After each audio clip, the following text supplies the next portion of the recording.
Joining us now is a man who likes himself some football, but focuses in primarily on basketball at BYU. T-John Lucas joining us over Zoom, fresh off the first practice on display of the year on BYU TV last night. T-John, how was the first day of practice for you as a BYU basketball player?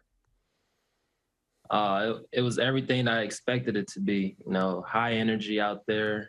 A lot of guys, amped up, especially when the camera's out there. You get an extra boost out there at the night practice. The morning practice was great. And then the afternoon, it was a great way to end the 2 days with, practice on TV. I was going to say, which one had more juice, but maybe you answered that with the TV cameras being there at night. Yeah, you're seeing guys dunking everywhere and all this kind of thing. I'm like, man, we never get this before. I've never seen that. Hey, and everyone has juice. There were some good ones. Fousseyni Traore's one in the run of play was pretty good. Atiki Ali was incredible. Hunter Erickson, Gideon George, there were some good ones, man. Yeah, it's the most dunks in one practice I've seen all year. So I was like, we've been doing a pretty good job. But I think it was good to, be able to showcase a little bit what we do to the fans and to everyone that's interested in BYU basketball. So, T-John, I know how important it is for your family to be able to watch you and to be able to keep an a on you as a basketball player. They're all in on you. So what was the feedback you received from your family watching the practice last night? A lot of people paid attention to it, sent me screenshots of me shooting, or my mom actually is my biggest critic, and I would actually text her this morning because I was shocked. I'm like, wow, no comments from last night. So she was like, actually, I was dozing off, in and out, but I watched that's our bad. And I DVR'd it, and I'm gonna actually rewatch it again, so she'll rewatch it and let me know everything I need to do. So that was good that she was able to record it. But, at the end of the day, it was just good for, people back at home and fans of me and the fans of Cougar Nation to be able to see us play. What's your mom's name again?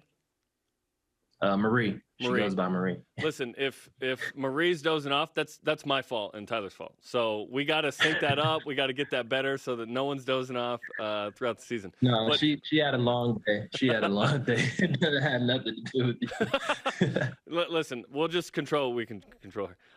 It was fun to be there. I really loved the juice like you talked about. I loved the energy. Obviously there were points where you guys didn't execute, on defensive situations or whatever. What is the immediate feedback like? Because we got that on display where between drills, you stop, you talk. Sometimes Mark's sending someone over to be accountable and talk to us about what they didn't do. Talk to me about sort of Mark Pope's coaching style in terms of feedback and critique and trying to get better in that moment. Not like way later in film, but in the practice. He's very detail oriented. So likes to pay attention to detail as much as possible, and he wants to just help us be the best we can, at all times. If it's during a closeout, if we don't have our stick hand there, he's going to stop us and say, what did you do wrong? So he wants to ask you the question, but also help you learn it and teach you at the end of the day. So it's not always just us receiving the information.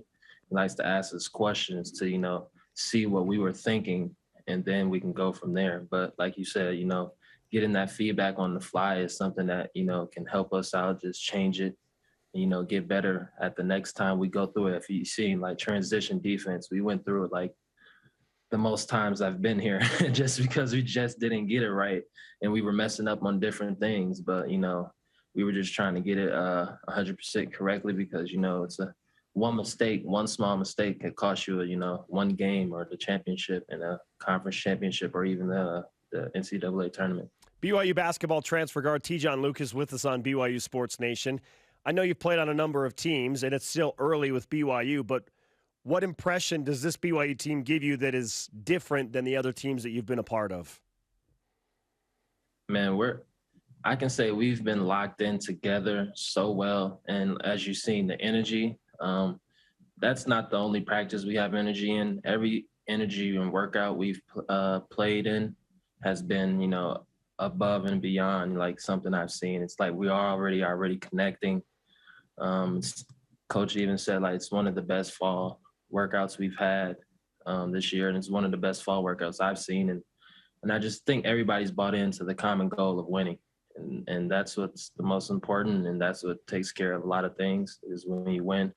And I just think that everyone's bought in with it, and just the energy, as you've seen yesterday, it's contagious. When one brings it, everybody else brings it. And I think that's what's best about this team is that they're ready to fight and prove a lot to this nation. What did you work on over the summer as you embrace your final season of college basketball? Mostly, my shot, just shooting and owning it every time I shoot. Coach is always praising and teaching me, just own your shot. That's the biggest thing, and finishing it. I get up shots every day with the coach and by myself, and just being able to stay confident. Confidence is one of the biggest things that you can have. And so just being confident that the work that I put in will pay off. And so that's what I've been focusing on.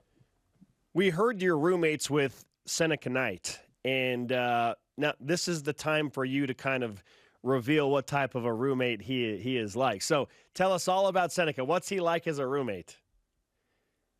Seneca is actually very quiet. He likes to be in his room. He watches TV, although he does cook every day. We share. He has an air fryer, so I'm blessed to have that to be able to cook with also. So, but he's very quiet, and he's just always, he's always in his room and relaxing. He's a very quiet boy, actually. So when you found out he got his waiver, were you around him? What was that reaction like when he was finally cleared to play this year?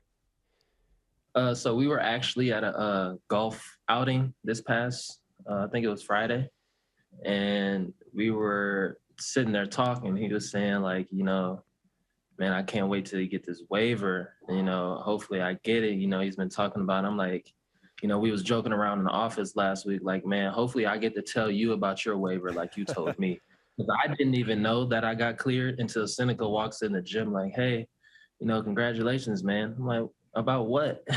And he's like, bro, you just got cleared. I'm like, really? And so I'm like kind of disappointed that I didn't know. And I was telling him all the time, like, I hope I can do the same for you. And so he actually got a call and a text from a coach telling him to call Chad. And we were at the golf at our hole, sitting there, conversating and bonding with different donors and stuff at the gym for that outing. And then I see him, I look over and I just see him smiling, just like cheesing so hard. And I'm like, he got it. Yep. He got it. He's just walking around, dancing, skipping around. I'm like, yep, that must be it. And then he comes back over like, I got it. Yes. I'm like, yep, I already knew by the smile on your face. That's amazing. That's amazing. And it's so exciting to have him cleared because we were hoping, but you never know with the NCAA. They've been actually a little better with COVID stuff, right? Since before it was like, are they going to allow this guy to play or not? So that's great news. Tell me what Seneca cooks. Is it Louisiana and Southern dishes? What does he bring?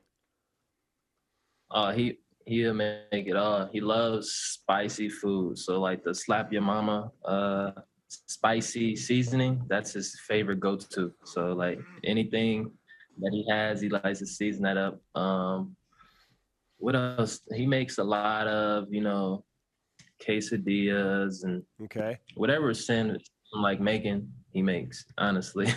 he gets up and makes him some tea sometimes, all the time. So honestly, whatever he feels like, our refrigerator is always filled with food. And, I don't always, which is pretty nice, even though I don't eat all his things, kind of be respectful of that. But it's good to see it's always filled because Sin is always cooking every day. I can rely on that to come home smelling good, even though I had to be the last one to cook, but it's fine. Hey, that works, right? And hopefully you guys are cooking on the court too. That'll be fun. Okay, what was your sort of 10 years ago relationship with like watching Jimmer Fredette and then now being at BYU, and then I'm assuming you met him perhaps for the first time maybe over the weekend or recently? Yeah, so honestly, I was on the wave like everybody else, Jimmer Fredette, making historic games. And I don't know what I was doing 10 years ago. So I was about 12, 13. So I was like, 8th grade, in middle school. I'm pretty sure I had the app, the NCAA app, watching it on my phone, watching his games all the time.